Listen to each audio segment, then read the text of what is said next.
Assalamualaikum warahmatullahi wabarakatuh. Selamat berjumpa kembali teman-teman sekalian. Pada video kali ini kita akan membahas terkait asma atau obat-obat yang dapat mengendalikan suatu penyakit asma, yang mana asma ini merupakan salah satu kejadian atau gangguan pada sistem pernapasan manusia, yang mana bisa terjadi pada anak kecil, bisa terjadi pada remaja, orang dewasa, bahkan sampai pada orang tua. Dan tentunya asma ini adalah merupakan salah satu gangguan yang memiliki dampak yang kurang baik atau kurang enak bagi penderitanya, sehingga kemudian tentu harus dikendalikan, baik yang asma yang bersifat kronik maupun yang dalam bentuk jangka panjang seperti itu. Oke, kita langsung melihat saja ya, membahas terkait apa aja sih seputaran asma itu, kemudian obat-obatnya apa aja. Nah, asma itu adalah penyakit kronis ya, penyakit kronis yang mana itu dapat menyebabkan terjadinya suatu peradangan. Radang ini terjadi pada saluran pernapasan ya, yang pada bagian bronkus yang membawa udara keluar masuk paru-paru.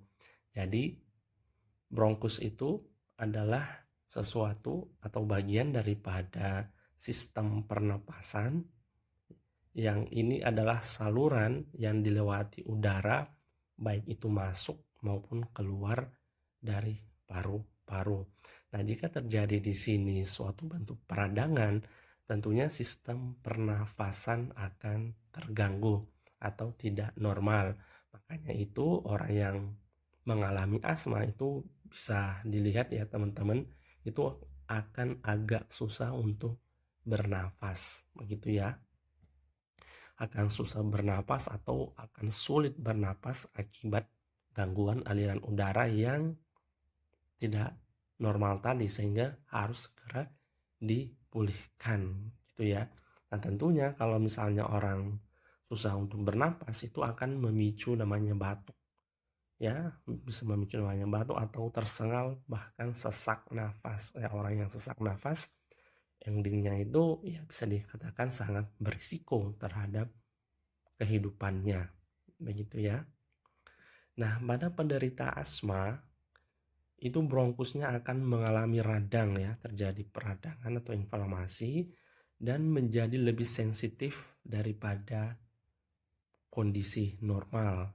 Selain itu akan menghasilkan lendir yang berlebih ya, yang biasanya jumlahnya tidak begitu banyak dalam keadaan normal, namun ketika terjadi peradangan ya, peradangan pada bagian ini itu akan memunculkan lendir yang lebih banyak dari yang sebelumnya.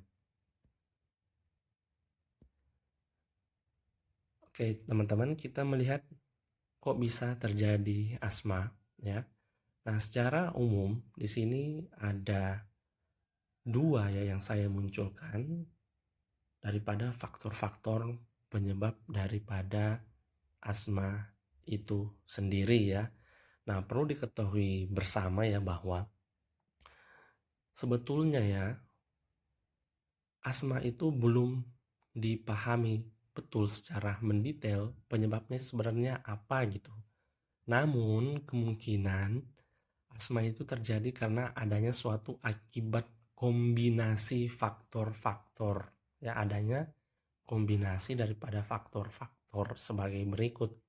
Nah, yang pertama kita melihat adalah faktor daripada lingkungan ya. Lingkungan di sini misalnya faktornya adalah alergen.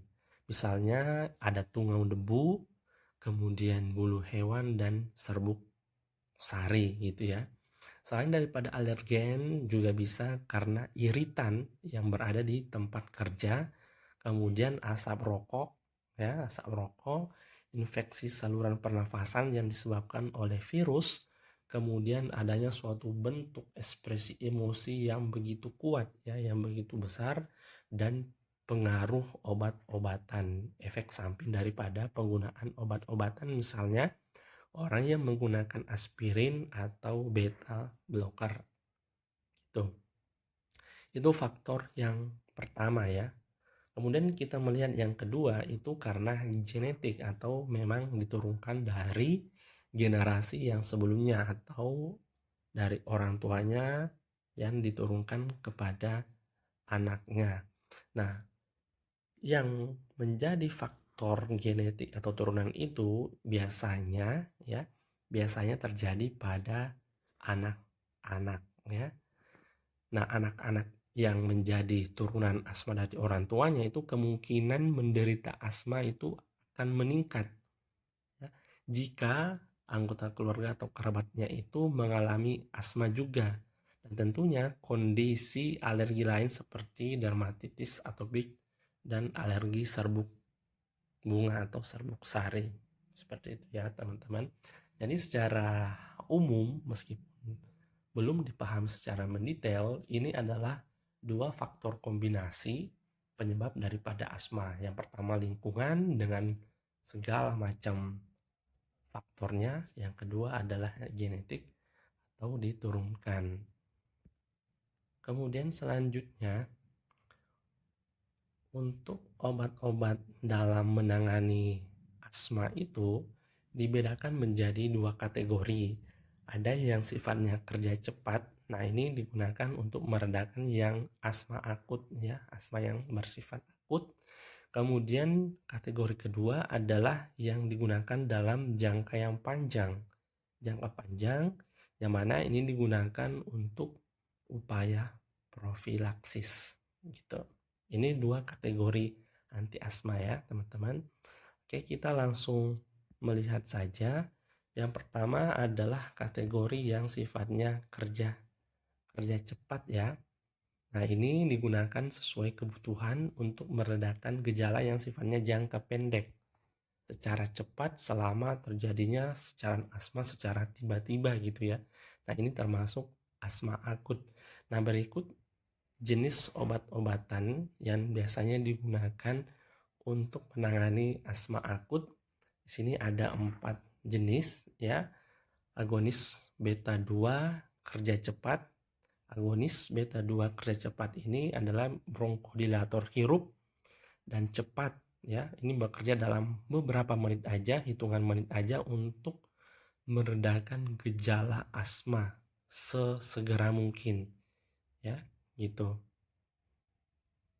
Nah, untuk agonis beta 2 ini, kerja cepat ini digunakan dengan nebulizer atau inhaler. Ya, tentu ada suatu bantuan alat yang digunakan. Kita sebut dengan nebulizer atau inhaler. Nah, contohnya obatnya adalah yang kita sering kenal adalah salbutamol dan terbutalin. Itu untuk agonis beta 2 kerja cepat. Kemudian yang kedua, antimuskarinik.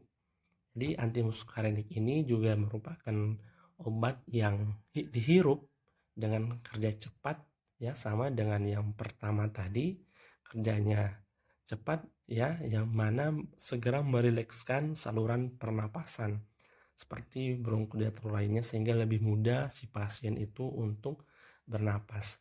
Nah, contoh obatnya adalah ipratropium dan tiotropium. Itu untuk antimuskarinik. Kemudian yang ketiga, kortikosteroid yang sifatnya sistemik ya, atau melalui rute oral. Bisa juga melalui rute intravena yang mana akan segera meredakan radang pada saluran pernapasan atau saluran udara yang disebabkan oleh asma yang bisa masuk dalam kategori parah. Namun perlu diketahui bahwa kortikosteroid ini memiliki efek samping yang serius jika digunakan dalam jangka yang panjang gitu ya, jangka yang panjang. Namun jika digunakan dalam jangka yang pendek itu masih dapat ditoleransi ya. Nah, contohnya adalah prednison dan metilprednison. Itu untuk kortikosteroid sistemik. Kemudian yang keempat adalah santin intravena. Dari namanya aja ya, tentunya ini rutenya diberikan secara intravena. Jadi kurang lebih fungsinya adalah untuk merilekskan otot-otot polos ya, kemudian meredakan spasme bronkial gitu ya, yang dimana digunakan untuk serangan asma akut ya. Contohnya adalah aminofilin itu. Jadi ini 4 jenis obat yang digunakan dalam menangani atau menterapi asma yang sifatnya akut.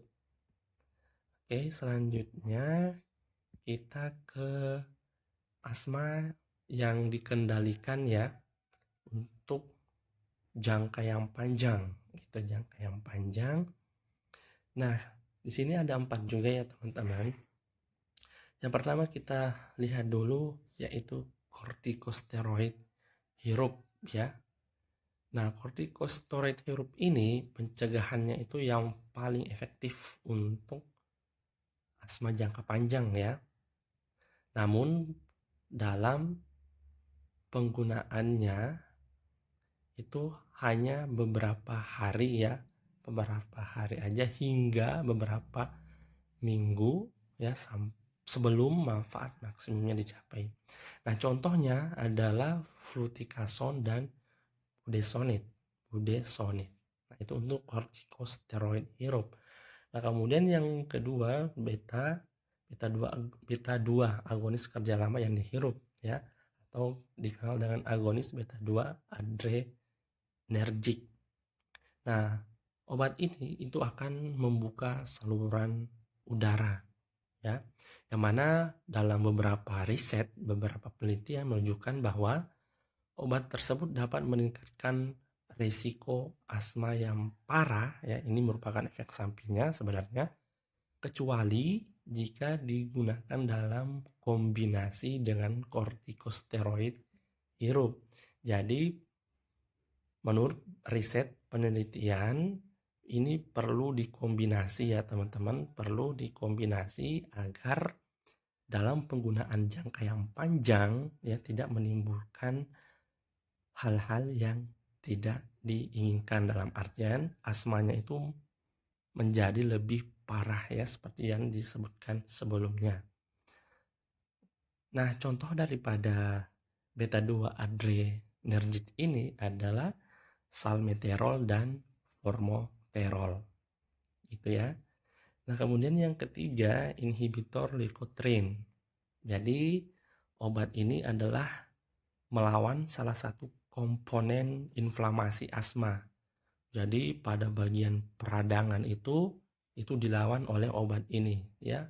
Nama berasal dari katanya saja ya, inhibitor atau menghambat atau melawan gitu.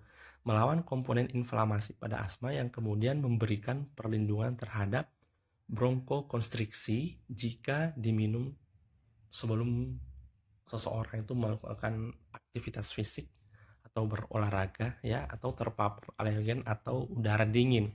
Jadi teman-teman, pada kenyataannya ya, asma itu terjadi bisa juga karena faktor musim ya, atau cuaca. Terkadang pada kondisi atau cuaca yang dingin itu orang bisa mengalami asma atau asmanya kambuh gitu ya. Nah, kemudian contoh daripada inhibitor leukotriene ini adalah Montelukast. Mungkin teman-teman pernah dengar ya yang namanya Montelukast. Nah, itu adalah obat asma masuk dalam golongan inhibitor leukotriene, yang artinya dia itu memiliki atau mekanisme kerjanya melawan atau menghambat salah satu komponen daripada inflamasi yang disebabkan oleh asma. Kemudian yang keempat ada santin ya, santin di mana selain sebagai relaksasi otot bronkial, santin ini juga dapat menghilangkan kejang-kejang pada bronkial gitu ya. Nah, contoh obatnya adalah teofilin untuk santin ini sendiri gitu. Selanjutnya Nah, untuk obat asma ya pada umumnya teman-teman tadi sudah disebutkan juga sebenarnya adanya penggunaan alat tambahan yang disebut dengan nebulizer atau inhaler gitu ya. Nah, yang mana inhaler ini adalah alat yang digunakan untuk mengirimkan obat langsung ke saluran udara melalui mulut saat menarik napas. Jadi saat menarik napas itu langsung ditekan dalam bentuk spray inhalernya, kemudian obatnya segera masuk. Bukan saat menghembuskan napas. Jadi jangan sampai kebalik ya penggunaannya. Jadi perlu diingat pada saat menghirup napas itu obatnya harus segera masuk. Bukan sebaliknya pada saat menghembuskan napas gitu ya. Nah, inhaler ini itu bekerja lebih baik jika digunakan dengan spacer. Ya, spacer itu adalah wadah plastik dengan corong di salah satu ujungnya dan ada lubang sambungan ke inhaler itu sendiri. Ya, mohon maaf ya teman-teman, di sini saya tidak menampilkan gambarnya. Nanti teman-teman bisa browsing atau mencari gambar seperti apa sih inhaler ini, tapi saya yakin teman-teman udah pada tahu ya inhaler itu bentuknya seperti apa gitu ya. Jadi sebagian besar obat anti asma itu ya digunakan menggunakan inhaler gitu ya. Karena kenapa? Karena ini sangat efektif ya, sangat efektif dan merupakan cara yang paling umum dalam mengkonsumsi obat asma gitu. Oke, ini adalah jenis obat anti asma ya, tabel dalam bentuk tabel yang kemudian teman-teman bisa melihat efek samping daripada jenis obat anti asma itu sendiri. Misalnya ya, untuk agonis beta 2 efek sampingnya adalah tremor ringan, kemudian terjadi ketegangan pada saraf ya, sakit kepala, jantung yang berdebar. Nah, kemudian kita melihat di antimuskarinik ya, jadi mulut kering, kemudian sembelit, diare, batuk, dan juga sakit kepala. Begitupun pada golongan-golongan obat anti asma yang lainnya, kortikosteroid sistemik, hero, inhibitor leukotriene, dan santing yang tentunya memiliki efek samping yang berbeda-beda. Ya, teman-teman bisa melihat di sini efek samping daripada masing-masing jenis anti asma.